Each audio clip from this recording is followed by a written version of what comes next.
અંકલેશ્વર શહેરના રાજપીપળા રોડ પર આવેલ મીરાનગર વિસ્તારમાં તસ્કરોએ એક ખાનગી કંપનીના મોબાઈલ ટાવરને નિશાન બનાવી ₹96,000ની કિંમતના બેટરી બેંકના સેલ ચોરી કરીને નાસી છૂટ્યા હોવાની ઘટના સામે આવી છે.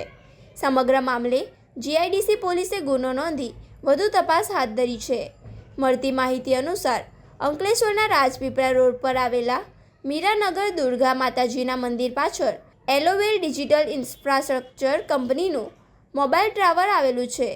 અજાણ્યા તસ્કરોએ આ ટાવરને પોતાના ટાર્ગેટ બનાવ્યો હતો. તસ્કરોએ ટાવરનો પાવર સપ્લાય કેબિનેટના દરવાજાનું લોક તોડી નાખ્યું હતું અને અંદર પ્રવેશ કર્યો હતો. તસ્કરોએ કેબિનેટમાં રાખેલી બેટરી બેંકમાંથી કુલ 16 નંગ સેલ અને તેની અંદાજિત કિંમત ₹96,000 થાય છે તે ચોરી કરીને ફરાર થઈ ગયા હતા.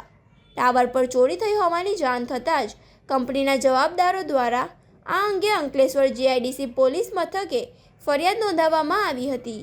પોલીસે ચોરીનો ગુનો નોંધી તસ્કરોને ઝડપી પાડવા ચક્રો ગતિમાન કર્યા છે.